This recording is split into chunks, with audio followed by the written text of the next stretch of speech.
மதுரை உசிலம்பட்டி பள்ளியில் முன்னாள் ஜனாதிபதி அப்துல் கலாம் நினைவு தினம் அனுசரிக்கப்பட்டது. மதுரை மாவட்டம் உசிலம்பட்டியில் தனியார் பள்ளியான சக்கரவர்த்தி வித்யாலயா பள்ளியில் இன்று ஏவுகணை நாயகன் முன்னாள் ஜனாதிபதி டாக்டர் APJ அப்துல் கலாம் அவர்களின் 9வது ஆண்டு நினைவு நாள் அனுஷ்டிக்கப்பட்டது. பள்ளி தாளாளர் வேல்முருகன் தலைமையில் நடைபெற்ற இவ்விழாவில் சிறப்பு விருந்தினராக செக்கானூரணி உதவி காவல் ஆய்வாளர் மதிவாணன் கலந்து கொண்டு மாணவர் கண்காட்சியினை திறந்து வைத்தார். இந்நிகழ்வில் ஆசிரியர்கள் மற்றும் மாணவர்களின் அறிவியல் கண்காட்சி நடைபெற்றது. சிறப்பு விருந்தினர், பெற்றோர்கள் மற்றும் பொதுமக்கள் அனைவரும் கண்காட்சியினை பார்த்து மகிழ்ந்தார்கள். இவ்விழாவில் அப்துல் கலாம் அணிந்து வேடம் அணிந்து வந்த மாணவ செல்வங்களுக்கும், சிறப்பாக தங்கள் அறிவியல் கண்டுபிடிப்பு செய்த ஆசிரியர்களுக்கும் சிறப்பு விருந்தினர் பரிசுகள் வழங்கினார். விழா நிறைவாக ஆசிரியர் சுபா நன்றி கூறினார்.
Yes, Nirashana.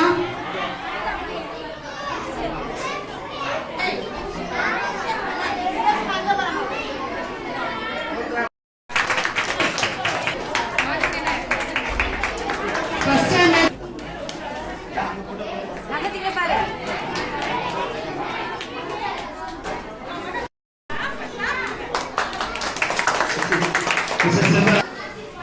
Mrs. R. Savarani, Miss Sanadi,